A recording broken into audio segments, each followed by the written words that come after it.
내가 거지냐? 이게 뭐야? 이런 걸 돈이라고 줘? 시어머니 김순자의 목소리가 거실에 쩌렁쩌렁 울려 퍼졌다.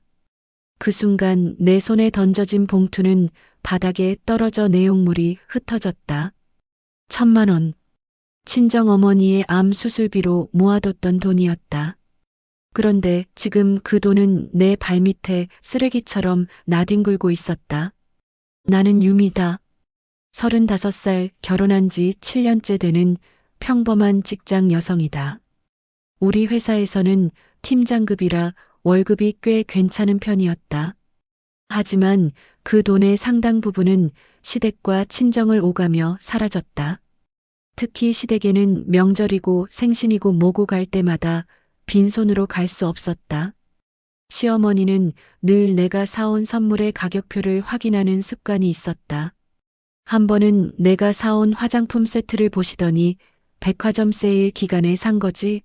라며 코웃음을 친 적도 있었다. 결혼 전 나는 대학 시절부터 일하며 모은 돈으로 독립해 살았다. 그때는 내 삶의 주인공이 나였다. 하지만 결혼 후에는 달랐다. 남편 강민우는 겉으로는 자상해 보였지만 시어머니 앞에서는 한없이 작아지는 사람이었다. 우리 어머니가 그러시는 데는 다 이유가 있어라는 말을 입에 달고 살았다. 1,000만 원이면 해외여행은커녕 제주도나 가겠네. 내가 어디 동네 한 바퀴 돌고 오라는 거냐? 칠순 기념으로 이 정도밖에 못 해주는 며느리라니 창피해서 어딜 가나. 시어머니의 말은 계속됐다. 나는 고개를 들지 못하고 바닥에 떨어진 지폐들을 주워 담기 시작했다. 손이 떨렸다. 이 돈은 3년 동안 점심때마다 컵라면으로 때우고 회식도 거절하며 모은 돈이었다. 남편에게도 말하지 않고 따로 모아둔 비상금이었다.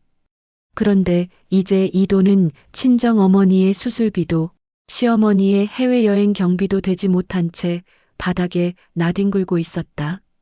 어머님 죄송합니다. 제가 더 모아서 떨리는 목소리로 말을 이어가려는데 시어머니는 내 말을 자르며 휴대폰을 들어 형님에게 전화를 걸었다. 언니 듣고 있어? 우리 며느리가 내 칠순 여행 비용으로 1,000만 원을 주겠대. 칠순인데 1,000만 원이래. 거지 취급하는 것 같지 않아? 전화기 너머로 들려오는 형님의 웃음소리. 나는 그 자리에서 얼어붙었다. 내 자존심, 내 노력, 내 정성이 모두 바닥에 떨어져 있었다. 그리고 무엇보다 친정 어머니의 수술비는 이제 어디서 마련해야 할지 막막했다. 그때 현관문이 열리는 소리가 들렸다. 남편이었다. 그가 이 상황을 어떻게 대처할지 나는 알고 있었다. 또다시 어머니의 뜻을 따르자고 할 것이다. 그리고 그건 내 심장에 또 한 번 칼을 꽂는 일이 될 것이다. 남편 강민우는 거실 상황을 한눈에 파악했다. 바닥에 흩어진 돈, 분노로 얼굴이 붉어진 어머니, 그리고 무릎을 꿇고 돈을 줍고 있는 나를 보자 그의 얼굴이 굳어졌다. 이게 무슨 일이에요? 남편이 물었다. 어머니 칠순 여행 비용으로 제가 모은 돈을 드렸는데 내가 말을 채 끝내기도 전에 시어머니가 끼어들었다. 칠순 기념으로 해외여행 한번 가자고 했더니 내 와이프가 1,000만 원을 던져주더라. 내가 거지냐? 나 이런 돈 필요 없어. 남편은 잠시 나를 바라보더니 곧 시어머니에게 다가가 어깨를 감쌌다. 어머니, 화 많이 나셨죠? 제가 알아서 처리할게요. 방에 들어가서 쉬세요. 그렇게 시어머니를 방으로 모신 후 남편이 내게 돌아왔다. 유미, 어떻게 된 거야? 왜 어머니께 1,000만 원을 드린 거야? 그 돈은 어디서 난 거고? 나는 천천히 숨을 들이마셨다. 3년 동안 남편 몰래 모아온 돈의 비밀을 이제는 말해야 할 때였다. 결혼하고 나서 모은 돈이에요. 매달 조금씩 따로 모았어요. 원래는 말을 잇기가 힘들었다. 친정 어머니의 암 진단 소식을 아직 남편에게 알리지 않았기 때문이다. 어제 저녁에야 들은 소식이었다. 서울대병원 의사는 수술이 시급하다고 했다. 보험으로 처리되지 않는 부분이 있어 1,000만 원 이상이 필요하다고 했다. 원래는 비상금으로 모아둔 거예요. 어머님 칠순이 다가오니까 선물로 드리려고 했어요. 거짓말이었다. 하지만 지금 친정 어머니 얘기를 꺼냈다간 더 큰 문제가 생길 것을 알고 있었다. 우리 결혼 생활 7년 동안 시어머니와 친정 어머니 사이에서의 갈등은 끊임없었다. 시어머니는 늘 내 친정은 내 남편 벌이로 산다며 친정을 무시했다. 그래, 그럴 수 있지. 근데 어머니 성격 알잖아. 칠순 여행은 큰 거 하고 싶으신 거야. 하와이나 유럽 같은데 1,000만 원으로는 부족하지. 남편의 말에 나는 고개를 들었다. 그의 눈에는 이해해주는 기색이라고는 없었다. 오히려 내가 어머니를 서운하게 했으니 내가 풀어라는 눈빛이었다. 나중에 어머니 기분 풀리면 사과하고 우리가 좀 더 보태서 해외여행 보내드리자. 괜찮지? 남편의 말에 나는 가슴이 무너져 내리는 기분이었다. 우리라는 말은 결국 내 월급에서 더 지출하라는 의미였다. 친정어머니의 수술비는 어쩌라고? 그 말을 할 수 없어 입술만 깨물었다. 그날 밤 나는 우리 침실 화장대 앞에 앉아 있었다. 거울 속 내 얼굴은 지쳐 보였다. 핸드폰이 울렸다. 친정어머니였다. 딸, 괜찮아. 수술은 좀 미뤄도 돼. 의사가 그러는데 당장은 아니래. 너무 걱정하지 마. 어머니의 목소리에는 고통이 묻어 있었다. 거짓말이었다. 수술은 시급했다. 나는 전화기를 붙잡고 소리 없이 울었다. 유미야, 병원에서 전화 왔어. 어제 저녁 친정 어머니의 그 한마디가 내 세상을 무너뜨렸다. 이미 2달 전부터 친정 어머니는 가슴 통증을 호소했다. 처음에는 단순한 소화불량이라 생각했다. 하지만 병원 검사 결과 담낭암이었다. 3기. 수술이 필요했다. 의사 선생님이 빨리 수술해야 한대. 근데 돈이. 친정아버지는 10년 전 돌아가셨다. 어머니는 줄곧 식당 일을 하며 나를 키웠다. 그런 어머니가 지금 병원비를 걱정하고 있었다. 보험으로 해결되지 않는 부분이 상당했다. 첨단 치료법을 사용해야 한다고 했다. 최소 1,000만 원 이상이 필요했다.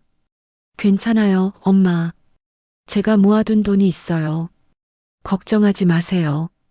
그 말을 했을 때 1,000만 원의 비상금이 바로 어머니를 위한 것이 되었다. 결혼 후에도 챙길 건 챙겨야 한다며 따로 모아온 돈이었다. 남편은 이 돈의 존재를 몰랐다. 알 필요도 없었다. 어차피 시댁일에 늘 정신이 팔려 있는 남편이었다. 오늘 아침 출근 준비를 하는데 시어머니에게서 전화가 왔다. 오늘 저녁에 우리 집에 들르렴. 할 얘기가 있어. 시어머니의 목소리는 다급했다. 갑작스러운 호출에 가슴이 철렁 내려앉았다. 설마 어제 친정 어머니와 나눈 통화를 들은 건 아닐까? 아니, 그럴 리 없다. 시어머니는 지방에 사시니까. 퇴근 후 시어머니 집으로 향했다. 문을 열자 시어머니는 화장을 하신 채 거실 소파에 앉아 계셨다. 평소와는 다른 분위기였다.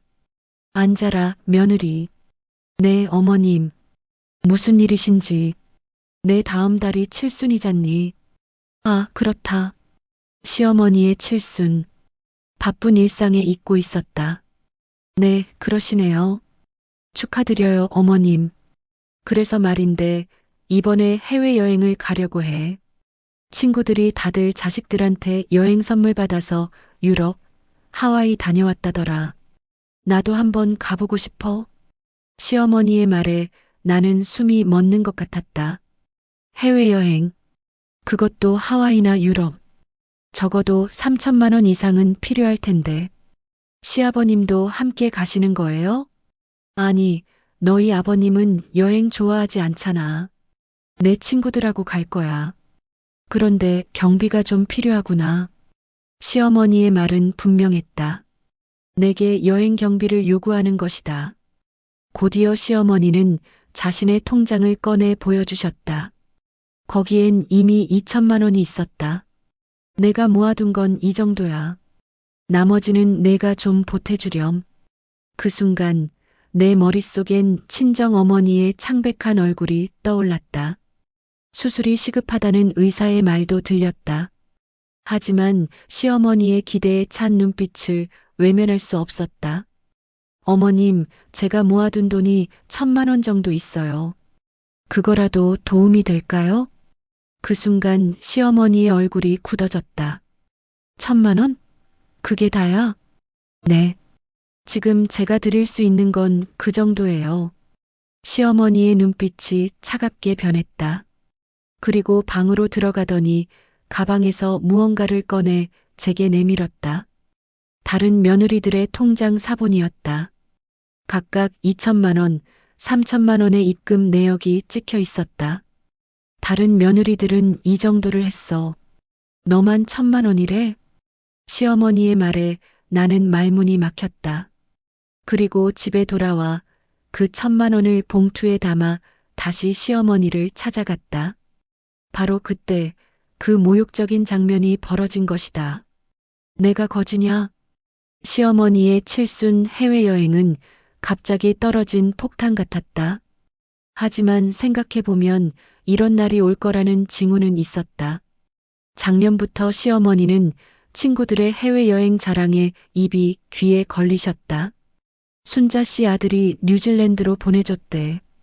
영숙이네는 하와이 일주일이래. 자식들이 3천만 원 모아서. 시어머니 모임에서 자식 자랑은 곧 여행 자랑이었다. 자녀들이 얼마나 효도하는지 경쟁하는 무대였다. 시어머니도 그런 경쟁에서 뒤처지기 싫으셨던 모양이다. 나는 남편에게 전화했다. 내가 시어머니께 모욕당한 일을 알려야 했다. 민우 씨, 어머님이 내가 드린 1,000만 원을 바닥에 던지시고 내가 거지냐고 하셨어요. 전화기 너머에서 들려온 침묵. 그리고 한참 뒤 남편의 목소리. 그래, 어머니가 많이 서운하셨나 보다. 유미야, 우리가 좀 더 노력해보자. 어머니 기대가 컸나 봐. 내 귀를 의심했다. 지금 내 남편은 자기 어머니의 편을 들고 있었다. 내 자존심이 땅에 떨어진 일은 안중에도 없다는 듯이. 민우 씨, 나 자존심 상했어요. 그리고 사실 그 돈은 친정어머니 수술비라는 말이 목까지 차올랐다. 하지만 말하지 못했다. 말해봤자 남편이 이해할 거라는 확신이 없었다. 이미 수없이 겪어온 시댁과 친정 사이의 줄다리기에서 남편은 항상 시댁의 편이었으니까. 알아요. 많이 힘들었겠지. 근데 어머님도 이해해줘. 다른 친구분들 다 좋은데 다녀오시는데 우리 어머님만 그러시면 창피하실 거 아냐. 나는 말을 잇지 못했다. 눈물이 왈칵 쏟아질 것 같았다. 유미야, 내가 회사에서 성과급 받으면 보태서 어머님께 드릴게. 그러니까 너무 속상해하지 마. 통화가 끝난 후 나는 한참을 울었다. 친정 어머니의 수술, 시어머니의 모욕, 남편의 무심함. 모든 것이 한꺼번에 밀려왔다. 그날 밤 나는 결단을 내렸다. 친정 어머니의 수술이 먼저였다. 시어머니의 해외여행보다 어머니의 생명이 중요했다. 다음 날 아침 출근길에 은행에 들렀다. 적금을 깨고 대출도 받았다. 이자는 높았지만 상관없었다. 어머니의 수술은 미룰 수 없었다. 병원에 도착했을 때 어머니는 창백한 얼굴로 누워 계셨다. 엄마, 수술비 마련했어요. 걱정 마세요. 어머니의 손을 잡았다. 그 손은 차갑고 약했다. 평생 나를 위해 일하며 다른 손이었다. 고마워, 딸. 근데 어디서 그런 돈을? 제가 알아서 했어요. 그냥 수술 잘 받으세요. 병원비를 수납하고 나오는데 휴대폰이 울렸다. 시어머니였다. 유미야, 어제 너무 그랬다. 미안해. 사실 나도 조금 놀랐어. 다른 며느리들이 너보다 많이 낸다고 해서 기대를 했었나 봐. 시어머니의 사과라기보다는 변명에 가까웠다. 하지만 이제 상관없었다. 내 선택은 이미 정해졌다. 괜찮아요, 어머님. 제가 더 마련해 드릴게요. 조금만 기다려 주세요. 거짓말이었다. 더 이상 시어머니의 여행을 위한 돈은 없었다.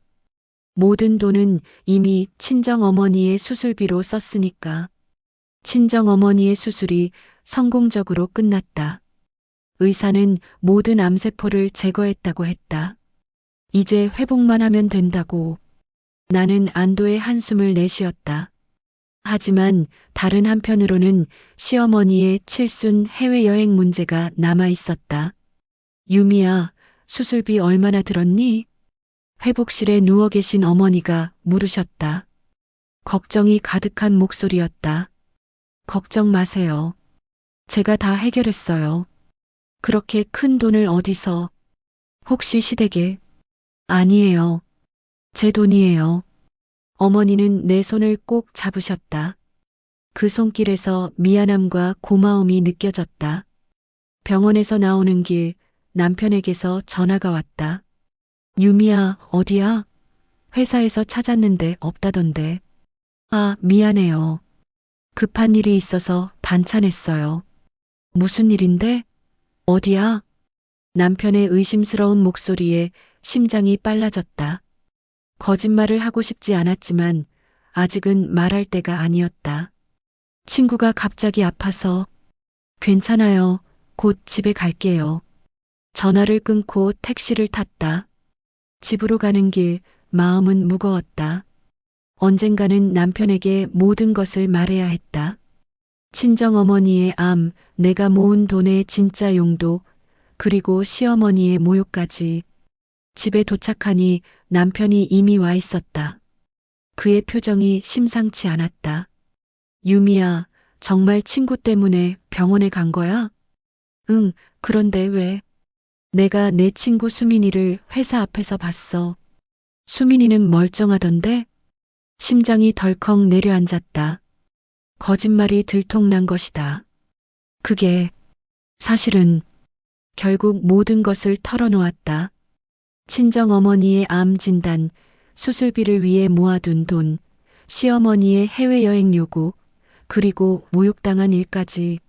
남편의 얼굴이 점점 굳어졌다. 왜 그런 중요한 일을 나한테 말하지 않은 거야? 내가 너한테 뭐야? 그냥 돈줄이야? 말하고 싶었어, 정말로.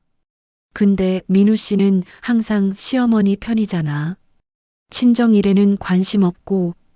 그게 무슨 소리야? 내가 언제? 기억 안 나? 작년에 친정아버지 제사 때 시어머니가 모임 있다고 하니까 제사도 안 가고 어머님 모임에 간 거? 아니면 친정어머니 생신 때 축하 전화 한 통 없었던 거? 남편은 말을 잇지 못했다. 내 말이 사실이었기 때문이다. 난 시어머니한테 며느리 노릇 열심히 했어. 명절에 제일 일찍 가서 음식 준비하고 생신 때마다 선물 사드리고. 근데 내 친정은? 너는 어떻게 했어? 남편은 고개를 숙였다.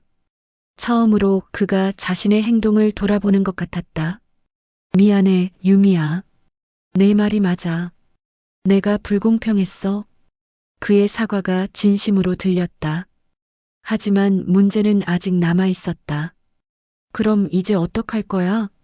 어머님 여행은? 남편의 질문에 나는 고개를 들었다. 이제는 솔직해질 때였다. 민우 씨, 솔직히 말해서 나는 더 이상 시어머니께 돈을 드릴 수 없어요. 이미 모든 돈은 친정어머니 수술비로 썼고 대출까지 받았어요. 앞으로 갚아 나가야 할 빚이 많아요. 남편은 한참을 생각하더니 결단을 내렸다. 알았어. 내가 해결할게. 어머니께는 내가 말씀드릴게. 그날 밤 남편은 시어머니께 전화했다. 나는 그 옆에서 남편의 통화를 지켜보았다. 어머니, 죄송합니다만 유미가 준 돈 말고는 더 드리기 어려울 것 같습니다. 남편의 목소리는 단호했다. 그동안 시어머니 앞에서 한 번도 보지 못한 모습이었다. 뭐라고? 내가 지금 무슨 소리를 하는 거니? 전화기 너머로 들려오는 시어머니의 목소리는 부들부들 떨리고 있었다. 어머니, 사실 제 와이프 친정 어머니가 암으로 수술을 받으셨습니다. 그 1,000만 원은 원래 수술비로 모아둔 돈이었어요. 그래서 시어머니보다 친정 어머니가 중요하다는 거야? 중요하고 안 중요하고의 문제가 아닙니다. 생명이 위급한 문제였습니다. 그런데도 유미는 어머님 생각해서 그 돈을 드리려고 했던 겁니다. 며느리 주제에 시어머니한테 1,000만 원이나 준다고 대단한 일이라도 한 줄 아나 본데. 어머니, 제발 그만하세요. 유미는 정말 최선을 다했습니다. 그런데 어머님은 돈을 바닥에 던지시면서 내가 거지냐고 모욕하셨잖아요. 전화기 너머로 긴 침묵이 이어졌다. 그리고 곧 시어머니의 날카로운 목소리가 들려왔다. 그러니까 지금 내 와이프 편만 드는 거니? 내가 너를 어떻게 키웠는데 이제 와서 와이프 때문에 어머니한테 이렇게 대드느냐? 남편의 얼굴이 창백해졌다. 손이 떨리고 있었다. 하지만 그는 여전히 단호했다. 어머니, 제가 어머님을 존경하고 사랑하는 마음은 변함없습니다. 하지만 이번 일은 정말 너무하셨어요. 유미에게 사과해 주셨으면 합니다. 뭐라고? 내가 며느리한테 사과를? 어디 감히? 시어머니의 목소리가 점점 커졌다. 하지만 남편은 더 이상 물러서지 않았다. 그럼 어머니, 저희가 찾아뵙겠습니다. 직접 뵙고 말씀드리겠습니다. 전화를 끄는 남편의 얼굴에는 비장함이 서려 있었다. 처음으로 그가 시어머니와 맞서는 모습이었다. 나는 남편의 손을 꼭 잡았다. 고마워요, 민우 씨. 남편은 내 눈을 똑바로 바라보며 말했다. 미안해, 유미야. 그동안 내가 너무 불공평했어. 이번 일로 많이 깨달았어. 그 주말 우리는 시댁으로 향했다. 시어머니의 집 앞에 선 남편은 깊은 한숨을 내쉬었다. 그리고 결연한 표정으로 문을 두드렸다. 문이 열리자 시어머니가 우리를 맞이했다. 그녀의 눈은 분노로 이글거리고 있었다. 들어와라. 거실에 앉자 시어머니는 곧바로 본론으로 들어갔다. 너희 둘 다 정말 실망스럽구나. 특히 너 민우야. 내가 이렇게 변할 줄은 몰랐다. 어머니, 저희가 잘못한 게 아닙니다. 친정 어머님이 암으로 수술을 받으셨는데 그걸 이해 못 해주시는 게 더 이상하지 않나요? 그럼 왜 처음부터 그렇게 말 안 했어? 1,000만 원을 가져오면서 그냥 드리기만 하던데? 내가 독심술사인 줄 아나? 시어머니의 말에 나는 고개를 들었다. 그동안 참아왔던 말들이 폭포수처럼 쏟아져 나왔다. 어머님, 제가 어떻게 말씀드렸겠어요? 어머님은 항상 제 친정 얘기만 나오면 얼굴을 찌푸리셨잖아요. 친정에 또 뭐 갖다 바치냐고 하셨잖아요. 그런 어머님께 제 친정 어머니 수술 얘기를 꺼낼 수 있었을까요? 시어머니는 말문이 막힌 듯 했다. 내 말이 사실이었기 때문이다. 그리고 어머님, 제가 그 1,000만 원을 어떻게 모았는지 아세요? 3년 동안 점심 굶어가며 모은 돈이에요. 회식도 안 가고, 옷도 안 사고, 화장품도 안 사고 모은 돈이요.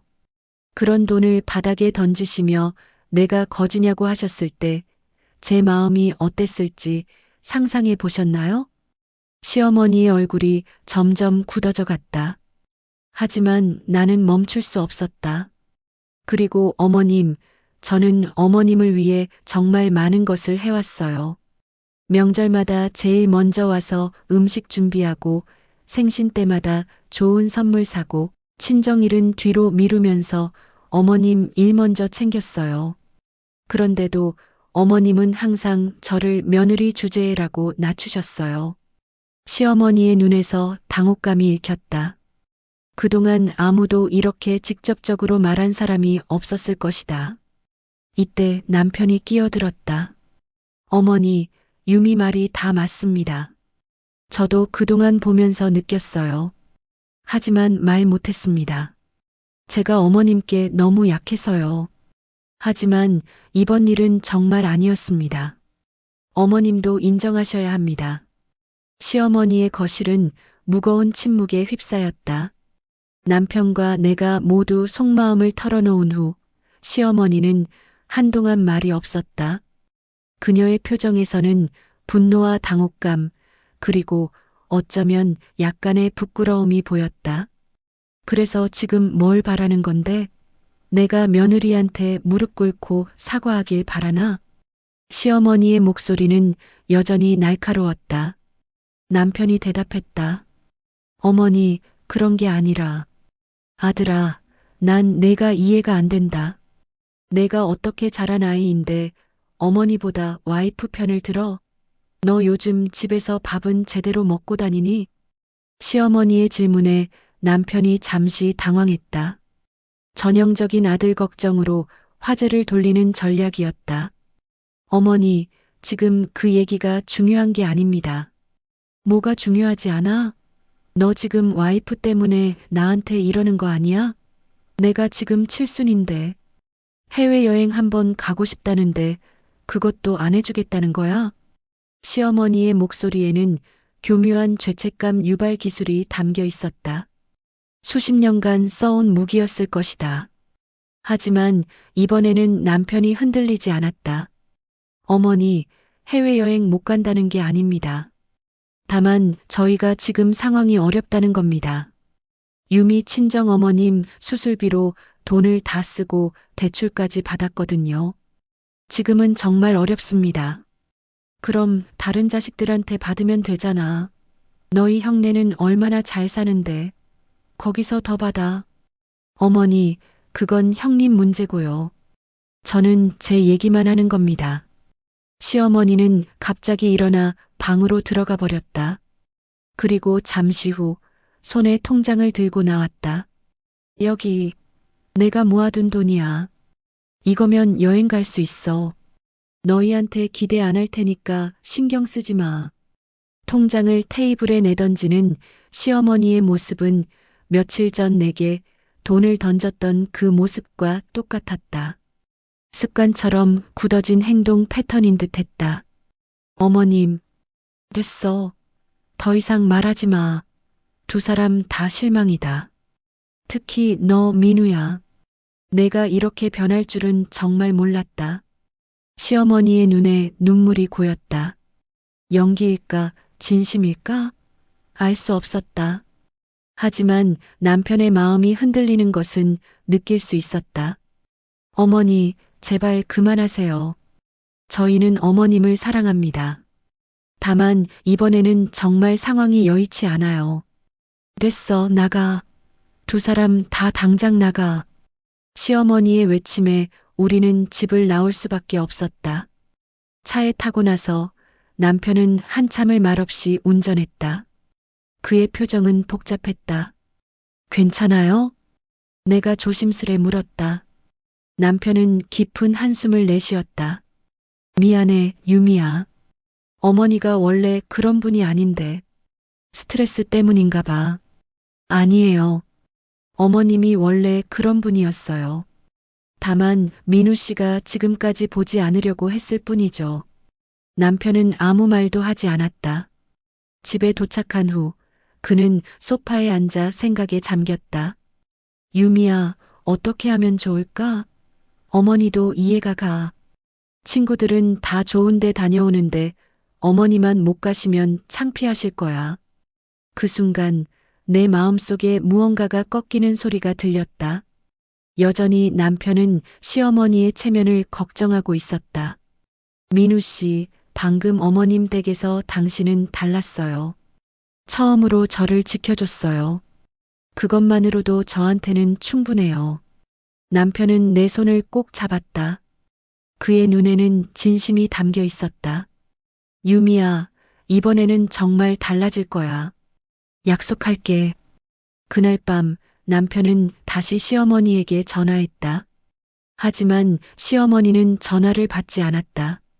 다음 날도 그 다음 날도 마찬가지였다. 일주일이 지나도 시어머니는 연락이 없었다. 남편은 몇 번이고 전화를 걸었지만 시어머니는 받지 않았다. 형님을 통해 들어온 소식에 의하면 시어머니는 이제 너희 둘 다 내 자식이 아니다라고 선언하셨다고 한다. 친정어머니는 수술 후 회복이 순조로웠다. 암은 모두 제거됐고 항암 치료만 잘 받으면 완치될 가능성이 높았다. 나는 매일 병원에 들러 어머니를 돌봤다. 유미야, 너무 고생이 많다. 회사 일도 있을 텐데. 괜찮아요, 엄마. 제가 할 수 있는 건 이것밖에 없는걸요. 친정 어머니의 손을 잡으며 나는 어머니가 항상 나를 위해 희생하셨던 시간들을 생각했다. 이제는 내가 어머니를 돌볼 차례였다. 그러던 어느 날 예상치 못한 소식이 들려왔다. 시어머니가 갑자기 쓰러져 병원에 입원하셨다는 것이다. 심근경색이었다. 유미야, 어머니가. 남편의 목소리는 떨리고 있었다. 그의 눈에는 두려움이 가득했다. 어서 병원으로 가요. 나는 망설임 없이 말했다. 아무리 그래도 시어머니였다. 게다가 남편이 사랑하는 어머니였다. 병원에 도착했을 때 시어머니는 중환자실에 계셨다. 다행히 큰 위험은 넘겼다고 했다. 남편은 안도의 한숨을 내쉬었다. 형, 어머니 어떠세요? 지금은 의식이 있으시고 안정되셨어. 하지만 의사가 앞으로 조심하셔야 한다고 했어. 스트레스 같은 거. 형님의 눈빛이 우리를 향했다. 그 눈빛은 너희 때문에 어머니가 이렇게 되었다는 비난을 담고 있었다. 어머니가 누구 찾으셨어? 아직은 아무도 찾지 않으셨어. 의식은 있으신데 말씀을 안 하셔. 다음 날 시어머니는 일반 병실로 옮겨지셨다. 그리고 마침내 우리를 만날 수 있게 되었다. 시어머니의 얼굴은 창백했다. 병원 침대에 누워있는 모습이 왠지 작아 보였다. 어머니, 남편이 조심스레 다가갔다. 시어머니는 고개를 돌려 창밖을 바라보셨다. 여전히 화가 나 계신 듯 했다. 어머님, 많이 아프셨죠? 걱정 많이 했어요. 내가 말했다. 시어머니는 여전히 대답하지 않았다. 불현듯 내 머릿속에 아이디어가 떠올랐다. 나는 조용히 병실을 나와 은행으로 향했다. 그리고 모든 저축과 대출 한도를 최대로 활용해 3천만 원을 만들었다. 이제는 어차피 친정어머니 수술비로 대출을 받은 상태였다. 조금 더 늘어난들 무슨 상관이랴. 병원으로 돌아와 시어머니의 병실로 들어갔다. 시어머니는 여전히 창밖을 바라보고 계셨다. 어머님, 이거 받으세요. 내가 내민 봉투에 시어머니가 마침내 고개를 돌렸다. 봉투 안에는 3천만 원이 들어 있었다. 어머님 칠순 기념으로 드리는 거예요. 유럽 여행 다녀오세요. 저희가 모자라서 사과드려요. 시어머니의 눈이 커졌다. 그리고 놀랍게도 그 눈에서 눈물이 흘러내렸다. 내가, 왜? 어머님, 제가 어머님을 이해 못했던 것 같아요. 친구들 사이에서 자존심도 있으시고 체면도 있으실 텐데. 제가 몰라봤네요. 사실 이 말은 반은 진심이었다. 나이 든 여성들 사이의 경쟁이 얼마나 치열한지, 그리고 그 속에서 시어머니가 느꼈을 자존심이 이해가 됐다. 시어머니는 한참을 울었다. 그리고 마침내 입을 열었다. 미안하다, 유미야. 내가 너무 심했어. 시어머니의 사과는 의외였다. 이게 병석에서의 일시적인 감정인지 진심인지는 알 수 없었다. 하지만 그것은 중요하지 않았다. 괜찮아요, 어머님. 어서 건강해지세요. 그리고 여행 다녀오세요. 시어머니가 손을 내밀었다. 나는 그 손을 잡았다. 뜨겁고 마른 손이었다. 몇 달 후 시어머니는 완전히 회복하셨다. 그리고 친구들과 함께 유럽 여행을 다녀오셨다. 돌아오신 시어머니는 전과는 조금 달라 보였다. 여행에서 찍은 사진들을 보여주시며 활짝 웃으셨다. 유미야, 이거 너한테 선물이야. 시어머니가 주신 상자 안에는 아름다운 스카프가 들어 있었다. 프랑스에서 사오셨다고 했다. 더 놀라운 일은 그 후에 일어났다. 시어머니가 친정 어머니의 병원비를 위해 5천만 원을 보내오신 것이다. 메모에는 이렇게 적혀 있었다. 며느리의 효심에 감동받아 조금이나마 도움이 되고 싶구나. 그날 밤 나는 남편과 함께 웃으며 울었다. 때론 가장 어려운 순간에 내린 결정이 가장 큰 변화를 만들어낸다는 것을 깨달았다. 유미야, 고마워. 내가 우리 가족을 구했어. 남편의 말에 나는 미소 지었다. 이제 우리는 진정한 가족이 되어가고 있었다. 어떤 선택이 옳은지 고민하는 순간 그냥 마음이 시키는 대로 하면 된다. 용기를 내어 자신의 목소리를 내는 것. 때로는 그것이 모든 것을 바꿀 수 있다. 여러분의 삶에도 이런 선택의 순간이 있으셨나요? 여러분의 소중한 경험담도 댓글로 나눠주세요. 구독과 좋아요도 잊지 마시고 다음 이야기에서 더 감동적인 순간으로 찾아뵙겠습니다.